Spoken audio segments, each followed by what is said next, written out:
சில பேர் பாருங்க, ஒரு காரியத்தை ஆசைப்பட்டாங்க, ஒரு காரியம் வேணும்னு நினைச்சிட்டாங்கன்னா பின் விளைவுகளை யோசிக்க மாட்டாங்க, உடனே போய் கடன் வாங்கிட்டு வந்துருவாங்க.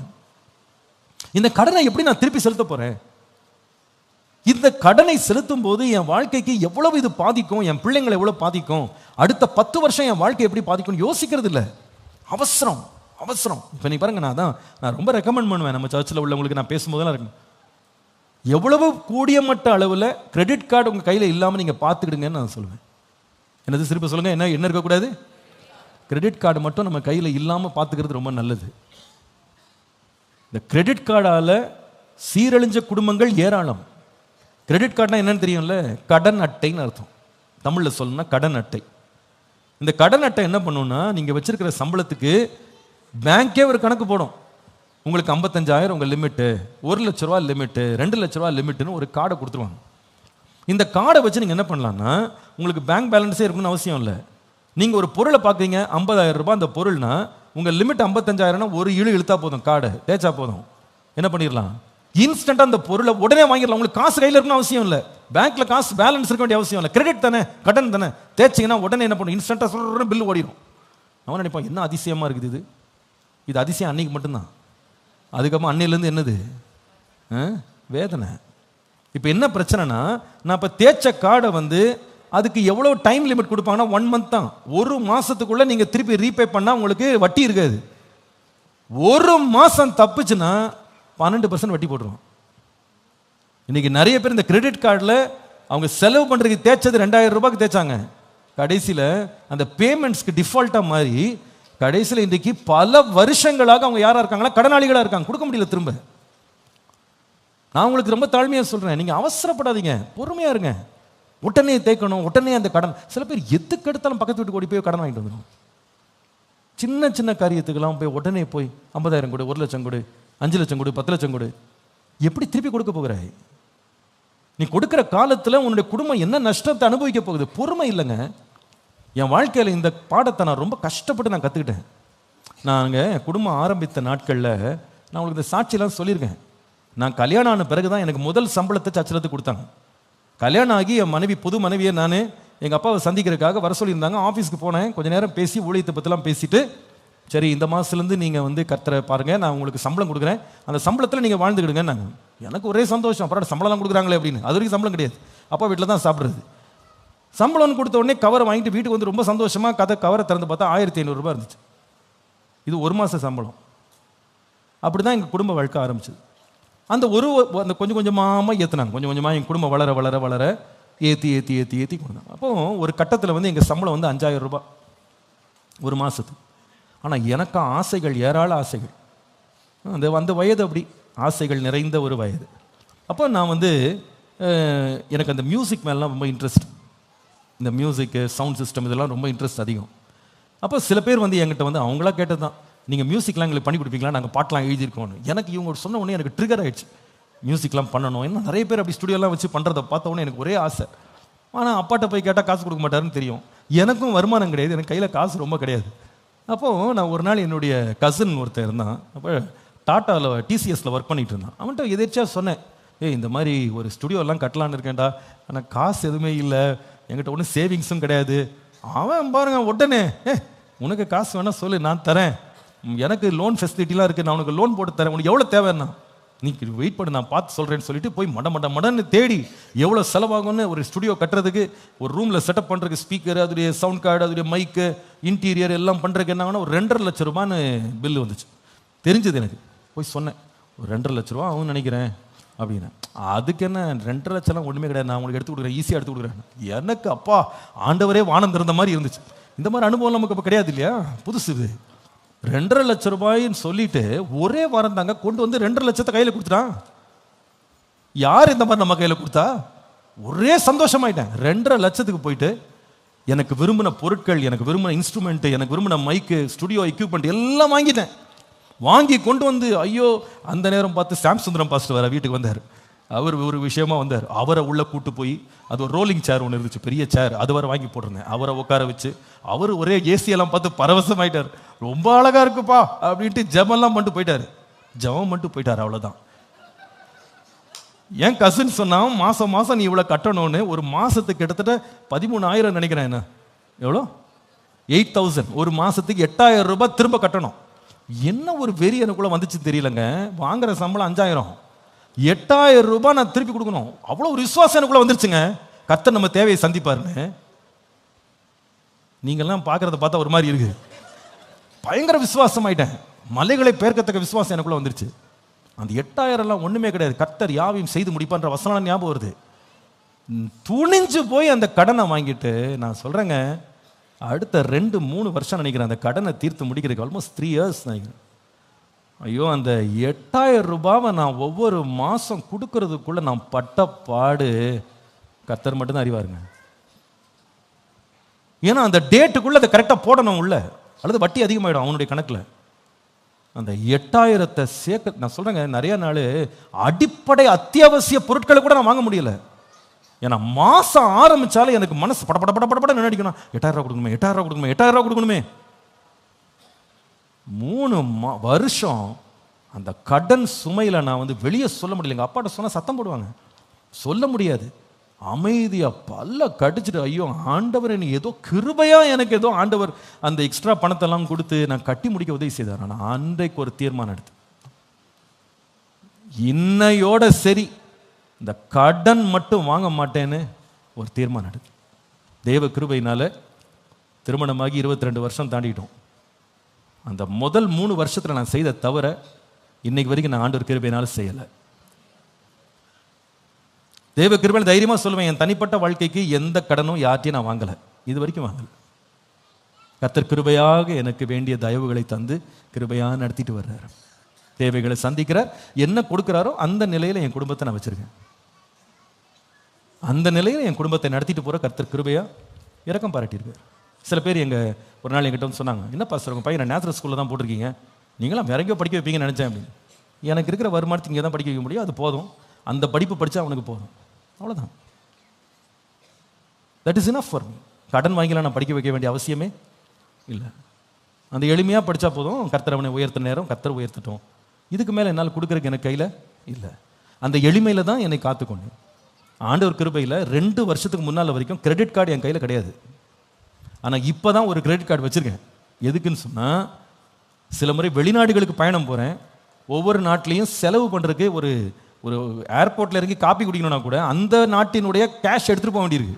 அதுக்கு நான் போய் கேஷை மாற்றி அதுக்காக ஒரு கார்டு வச்சுருக்கேன். எதுக்குன்னா, ஒரு ஏர்போர்ட்டில் இறங்குனா ஒரு டாக்ஸி பிடிக்கிறதுக்கு, ஒரு அவசரத்துக்கு ஏதாவது ஒன்று செலவு பண்ணுறது, ஒரு காப்பி குடிக்கிறதுக்காக ஒரு கிரெடிட் கார்டு வச்சுருக்கேன். அதை கூட செலவு பண்ணிட்டேன் அப்படின்னா, ஒரு $1 செலவு பண்ணிட்டேன், $5 செலவு பண்ணிட்டேன், ஒரு 1,000 ரூபாய் செலவு பண்ணிட்டேன், 5,000 ரூபாய் செலவு பண்ணிட்டேன்னா, செலவு பண்ணி முடிச்சு கூடுமானம் மட்டும் அதே நாள் இரவுக்குள்ள அந்த பேமெண்ட்டை வந்து அதுக்குள்ள அனுப்பி விட்டுருவேன். அனுப்பி அந்த க்ளோஸ் பண்ணிவிடுவேன். எனக்கு இந்த கடனோட நான் படுக்கக்கூடாதுன்னு சொல்லி அனுப்பி அந்த கிரெடிட் கார்டு பில்லிங் என் மேலே வந்துடக்கூடாதுன்றதுல ஜாக்கிரதையாக இருக்கேன். இன்றைக்கு வரைக்கும் ஆண்டு கிருபையில் அப்படி இருக்கேன். உங்களுக்கு அன்பாக நான் சொல்கிறேன், நீங்கள் குடும்பம் நல்லா இருக்கணும்னா அவசரப்படாதீங்க. உங்கள் வாழ்க்கையில் மட்டும் எதையுமே துரிதமாய் சேர்த்த செல்வம் பிந்தின நாட்களில் வேதனையாக மாறும். கர்த்தர் உங்களை பொறுமையாக ஆசீர்வதிக்கிறதுக்கு பொறுமையாக இருங்க. உங்களுடைய சக்திக்கு மிஞ்சின காரியங்களை நீங்கள் அழுத்தமாக செய்யணும்னு நினைக்கும் போது நீங்கள் மாத்திரம் இல்லை, உங்கள் குடும்பமே வேதனைக்குள்ளே போயிடும். உங்கள் பிள்ளைகளுடைய வருங்காலங்கள் பாதிக்கப்படும். உங்களுடைய வீடு ஒரு பெரிய பாரத்திற்குள்ளே போயிடும். அவசியம் இல்லாத சுமைகளை சுமந்துட்டு வாழ வேண்டிய அவசியம் இல்லை. காலையில் நீங்கள் பெட் அவுட் எழும்பும் போது எப்படி இருக்கணும்னா, ஃப்ரீயாக எழும்பணும். ராத்திரி படுக்கும்போது பயப்படாமல் படுக்க போகணும். ஒரு மாசத்தை ஆரம்பிக்கும் போது பயப்படாமல் மாசத்தை ஆரம்பிக்கணும். அந்த மாசத்தை முடிக்கும் போது பயப்படாமல் முடிக்கணும். எந்த தேதியை பார்த்து உங்களுக்கு பயம் வரவே கூடாது. அந்த மாதிரி உங்க வாழ்க்கையை வாழணும்னு ஒரு தீர்மானம் எடுங்க. இன்னைக்கு எத்தனை பேர் தெரியுமா, அந்த பயத்தினால நடுக்கத்தினால அவங்க வாங்கி கொண்ட கடன்களை திருப்ப கொடுக்க முடியல அப்படின்ற அந்த பயத்துல ஸ்ட்ரெஸ் ஆகி அவங்களுக்கு வந்து ப்ரெஷர் ப்ராப்ளம்ஸ், சுகர் ப்ராப்ளம், அவங்களுக்கு வந்து நிறைய வியாதிகளுக்கு அவங்க ஆளாயிட்டாங்க இன்னைக்கு. ஏன்னா அவங்க ராத்திரி படுக்கும் போதெல்லாம் அவங்க என்னன்னா, ஐயோ இந்த மாசம் இந்த எக்ஸ்ட்ரா செலவாயிடுச்சு, எப்படி கட்ட போறேன், எப்படி கொடுக்க போறேன், எப்படி செலுத்த போறேன். ஏன்னா நான் அது போயிருக்கேங்க. அந்த 3 வருஷம் 8,000 ரூபாய் திருப்பி கொடுக்கறதுக்கு கனவெல்லாம் கட்ட கனவா தாங்க வரும். பயமா இருக்கும். அந்த 15ஆம் தேதிக்குள்ள அந்த காசை சேர்க்கறதுக்கு என்னென்ன ஜெபம், எவ்வளவு ஏக்கம், எவ்வளவு பயம், நடுக்கம், இருதயத்தை பிடிக்கும். நான் உங்களுக்கு அன்பா சொல்றேன், இந்த தொல்லையிலிருந்து உங்களை என்ன பண்ணுங்க, தள்ளி வச்சுக்கிடுங்க. அப்போ நீங்கள் சொல்லலாம், அப்போ கடனே வாங்கக்கூடாதா பாஸ்டர்? நாங்கள்லாம் ஃப்ளாட்லாம் கடன் தான் வாங்கி வச்சுருக்கோம், இஎம்ஐயில் தான் வாங்கியிருக்கோம். உங்களுக்கு ஒரு சின்ன பிரின்சிபல் சொல்கிறேன். இப்போ மாதந்தோறும் பால் வாங்குறீங்க. பாலுக்கு வந்து நீங்கள் முதல்ல காசு கொடுத்து நீங்கள் பால் வாங்கலை. அந்த 30 நாள் பால் போடுறான், அதுக்கப்புறம் நீங்கள் கொடுக்குறீங்க, காசு கொடுக்குறீங்க. ஒருத்தர் வீட்டில் வேலை செய்யறதுக்கு ஒரு வேலைக்கு ஒரு சகோதரி வர்றாங்க. அவங்க 30 நாள் வேலை செஞ்சு முடிச்சோன்னு என்ன பண்ணுறீங்க? அவங்களுக்கு சம்பளத்தை கொடுக்குறீங்க. முதல் நாள் 1ஆம் தேதி சம்பளம் கொடுத்து வேலைக்கு வாங்கன்னு 30 நாள் கூப்பிடுறோமா? இல்லை. உண்மையை பார்த்தா அது ஒரு விதமான ஒரு கடன் தான் இல்லையா? 30 நாளுக்கு அப்புறம் அவங்க காசு கேட்பாங்க, நம்ம கேட்குற காசை நம்ம என்ன பண்ணணும்? கொடுக்கணும். அப்போ நம்ம என்ன கணக்கில் நம்ம வந்து பால் வாங்குறோம், எந்த கணக்கில் வந்து ஒரு வேலைக்காரிக்கு நம்ம சம்பளம் கொடுக்குறோம்னா 30 டேஸ்க்கு அப்புறமா நான் சம்மதிக்கிற காசை கொடுக்கிற தகுதி எனக்கு இருக்குன்னு நம்ம முதல்ல கணக்கு பார்க்குறோம். இயேசு சொன்னார், ஒருவன் ஒரு வீட்டை கட்டுவதற்கு முன்பதாக, ஒரு கோபுரத்தை கட்டுவதற்கு முன்பாக ஆகும் செலவை என்ன செய்வான்? கணக்கு பார்க்கிறான். அதற்கு திராணி இருக்கிறது என்று கண்டால் அவன் கட்டுவான். திராணி இல்லைன்னு அவன் கண்டுபிடிச்சான்னா கட்ட மாட்டான். திராணி இல்லாம கட்ட ஆரம்பிச்சான்னா அந்த கோபுரத்தை முழுசா கட்ட முடியாம பாதியில நிறுத்திட்டு வர்றவங்க போறவங்க எல்லாம் பரிகாசம் பண்ணுவாங்க. ஆரம்பித்தான், முடிக்க திராணி இல்லை என்று அவனை பார்த்து பரிகாசம் பண்ணுவாங்க. அப்போ நீங்க வந்து ஒரு இஎம்ஐ போட போறீங்க, நீங்க வந்து ஒரு வீட்டை வாங்க போறீங்க, ஒரு வாகனத்தை வாங்க போறீங்கன்னா தயவு செய்து உட்காந்து கணக்கு பாருங்க. இது என்னால் முடியுமா? இது என்னால் கட்டி தீர்க்க முடியுமா? இது எனக்கு அவசியமா அப்படின்னு யோசிங்க. சில பேர் கார் வாங்க எல்லாரும் ஆசைப்படுறீங்க, ரொம்ப நல்லது தான். என்னை பொறுத்த வரைக்கும் பைக்கை வாங்குறத விட கார் வாங்குறது நல்லது. இன்றைக்கி இருக்கிற ரோட்டினுடைய பாதுகாப்பு பார்க்கும்போது, பிள்ளைங்க அதிகமாக இருக்கும்போது ஒரு கார் வச்சுருக்கிறது நல்லது. ஆனால் ஒரு ஷோரூம்குள்ளே போகும்போதே திட்டமிட்டுட்டு போங்க, என்ன வாங்கணும்னு, எது அளவுக்கு எனக்கு செலவு பண்ண முடியும்னு யோசித்து செய்யுங்க. எந்த லெவலில் கார் நான் வாங்கணும், எது எனக்கு அவசியம், எது தேவை, எதை நான் மாதம் மாதம் செலுத்துகிற கணக்கில் இது வந்து நெருக்கடியில் கொண்டு வந்து என்னை விடக்கூடாது. நான் வந்து திருப்ப செலுத்துகிற பணத்திற்கு மீதியான பணம் இருக்கணும், எனக்கு அவசர தேவைகளுக்கு காசு இருக்கணும், நெருக்கடியில் கொண்டு போய் என் குடும்பத்தை விட்டுறக்கூடாது அப்படின்னு நாம ஆலோசித்து முடிவெடுக்க வேண்டியது அவசியம். சில பேர் காரை வாங்கிட்டாங்க, ஆனால் காரில் ஏறும் போதெல்லாம் ஹார்ட் பீட் அதிகமாகுது. ஏன் தெரியுமா? இந்த மாதம் இஎம்ஐ எப்படி செலுத்த போகிறேன். சில பேர் காரை வாங்கிட்டு பெட்ரோல் வலிக்கு காசு கிடையாது, பெட்ரோல் போட காசு இல்லை. ஏன்னா சரியா திட்டமிடலை. காரை வாங்கிட்டாங்க, எதுக்குன்னா என் பிள்ளைய ஸ்கூலுக்கு விடுறது கார் வேணும், ஆனால் ஸ்கூலுக்கு ஃபீஸ் கட்ட காசு இருக்காது. அப்போ என்ன பிரச்சனை? மிஸ்மேனேஜ்மெண்ட். அங்கே இதெல்லாம் ஏன் வந்ததுன்னா, இந்த பாரங்கள் ஏன் வந்ததுன்னா அவசரம். யாரோ ஒருத்தர் சொன்னாங்க, யோசிக்கல, ஆலோசிக்கல, முன்னாலே திட்டமிடலை, பொறுமையாக நான் யோசிக்கல, அவசரப்பட்டு கொண்டு போய் விழுந்துட்டேன். நம்ம சபையில் ஆண்டு கிருபையில் பல ஆயிரம் குடும்பங்கள் இருக்காங்க. எனக்கு பல ஆயிரம் கதைகள் எனக்கு தெரியும். ஒவ்வொருத்தர் சொல்கிற சில வேதனையான கதைகளை பார்க்கும்போது ரொம்ப மனசு சங்கடமாக இருக்கும். அவங்களுக்கு உதவ முடியலேன்னு ரொம்ப கஷ்டமாக இருக்கும். அவங்களுடைய நெருக்கடியை பார்க்கும்போது ரொம்ப கஷ்டமாக இருக்கும். சில பேர் சொல்லுவாங்க, அவசரப்பட்டுட்டேன் பாஸ்டர், யாரோ சொன்னாங்கன்னு போய் இதில் போய் முதலீடு பண்ணிட்டேன் பாஸ்டர், ஆரம்பிச்சிட்டேன் பாஸ்டர், இப்போ முடிக்க முடியல பாஸ்டர், கட்ட முடியல பாஸ்டர், என் வீட்டையே எடுக்கிறேன்னு சொல்லிட்டாங்க, என் நிலத்தை எடுத்துக்கிறேன்னு சொல்லிட்டாங்க, பேங்க்ல வந்து நெருக்கடி கொடுக்குறாங்க, சொந்தக்காரங்க நெருக்கடி கொடுக்குறாங்க, அவசரப்பட்டேன் பாஸ்டர். அவசரம். பிரியமானவர்களே, கணவன் மனைவி ஒருவரோடு ஒருவர் பேசும்போது கூட பொறுமையுடன் செயல்படுறதுக்கு திட்டமிடுங்க. பொறுமையோடு, அவசரப்படாதீங்க. நாளைய தினத்தை குறித்து கருத்துள்ளவர்களா இருங்க. ஒவ்வொன்றையும் எடுத்து செய்யும் போது ஜாக்கிரதையோடு செய்யுங்க. ஆண்டவர் கிருபையில் ஒரு பெரிய சபையை நிர்வாகம் பண்ற வேலையை ஆண்டவர் கொடுத்துருக்காரு. பயத்தோடு சொல்றேன், எவ்வளவோ தேவைகள் இருக்கு, எவ்வளோ காரியங்களை நிர்வாகம் பண்ண வேண்டியிருக்கு. ஆனால் ஒவ்வொரு நாளும் நான் ரொம்ப பயந்து ஜாக்கிரதையாக தான் நான் செயல்படுறேன். ஆனால் வர்ற ஆளுங்க நம்மளை தூண்டி விடுறத பார்த்தீங்கன்னா, நாளைக்கே எல்லாத்தையும் புரட்டி முடிக்கிற மாதிரி தான் நம்மளை தூண்டி விட்டுருவாங்க. நாம எல்லாருடைய தூண்டுதலுக்கும் நம்ம வந்து இணங்கணும்னு வச்சுக்கிட்டுங்களேன், சீக்கிரமாக நம்ம பெரிய பிரச்சனை மாட்டிக்கிடும். இப்போ நான் அனௌன்ஸ் பண்ணிட்டேன், ஆகஸ்ட் மாதம் 13ஆம் தேதி டெடிகேஷன் நடக்க போகுதுன்னு. மனசில் ஆசை இருக்குது, அந்த 13ஆம் தேதிக்குள்ளே அந்த மேலே உள்ள மெயின் ஹாலில் ஏசி எல்லாம் போட்டு அந்த முதல் ஹாலையாவது முடிச்சிடணும்னு நான் ரொம்ப விரும்புகிறேன், ஜெபிக்கிறேன், விசுவாசிக்கிறேன். ஆனால் எவ்வளவோ நெருக்கடிகள், எவ்வளவோ தேவைகள் வந்தாலும் ஒரே ஒரு வார்த்தை எனக்குள்ள அடிக்கடி நான் சொல்லிக்கிறேன், ஆண்டவரே தேவை இருக்குது, நான் சபையில் சொல்கிறேன், எல்லாரும் ஜெபிக்கிறாங்க, கொடுக்குறவங்க கொடுக்குறாங்க, ஆனால் அந்த தேவைகளை நீர் சந்திச்சா 13ஆம் தேதி ஏசி போட்டு குழு குழு குழுன்னு டெடிகேஷன் நடக்கும். நீங்கள் கொடுக்கலையா ஃபேன் ஓடும், நல்லா ஆராதிக்க போகிறோம், அவ்வளோதான். அதனால் அன்றைக்காவது சீதோஷ நிலையை நல்லா மாற்றி கொடுங்க ஆண்டவரையும் ஜெபம் பண்ணிட்டு. அவசரப்பட வேண்டாம். அவசரப்பட்டு எதிராவது போய் நுழைஞ்சிட்டு பிரச்சனையில் மாட்டிக்கிடக்கூடாதுன்றதுல ரொம்ப ஜாக்கிரதை. ஏன்னா இந்த பிரச்சனை என்னோடு முடியாது, முழு சபையின் மேலே இந்த பாரம் வரும். எந்த ஊழியத்தையும் செய்ய முடியாது, அப்படியே முடங்கிடுவோன்னு எனக்கு தெரியும். ஏங்க நம்ம சர்ச்சுக்கு இன்னும் நம்ம ஆலயத்தை முடிக்கிறதுக்கு ஒரு சில கோடிகள் தேவையா இருக்கு. எனக்கு தெரிஞ்ச வரைக்கும் ஒரு சில பேங்க்ஸ் வந்து நம்மகிட்ட வந்து கேட்குறாங்க, நாங்கள் கொடுக்கட்டுமா, அரேஞ்ச் பண்ணி தரட்டுமா.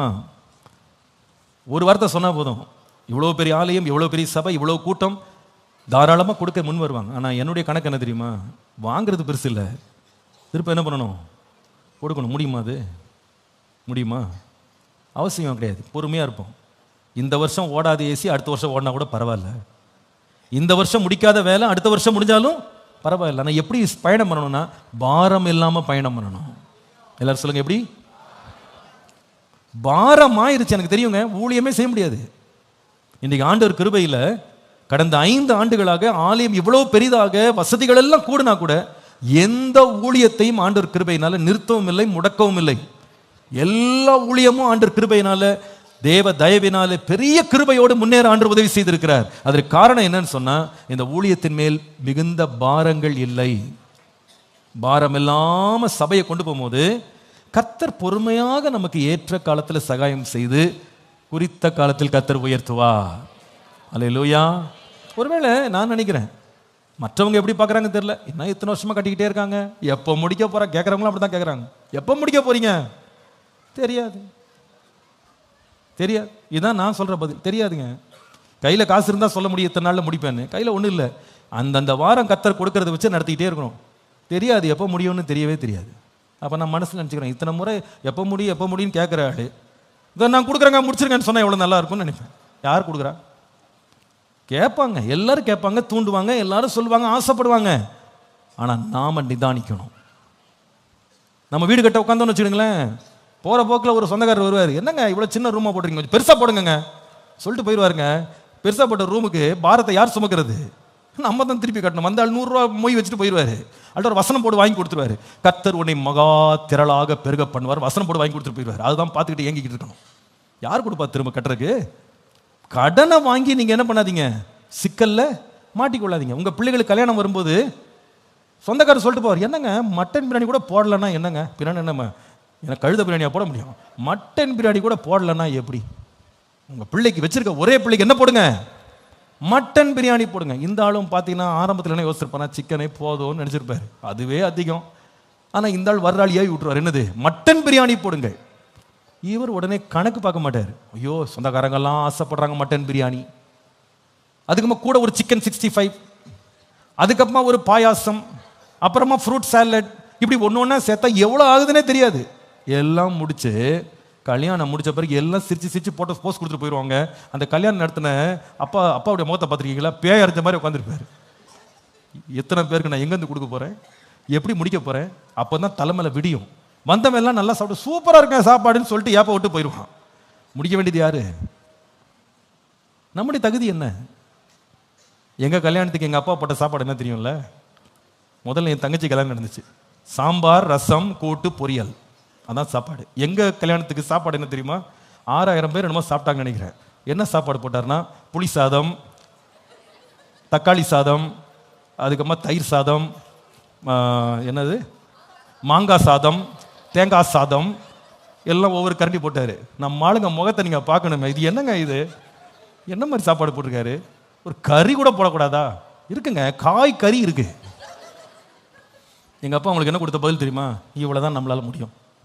ஆனால் எங்கள் மனைவி சைடில் அவங்க அப்பா வந்து ஒரு கம்பெனியில் ஒர்க் பண்ணாங்க, அதில் நிறைய பிராமின்ஸ் இருந்தாங்க.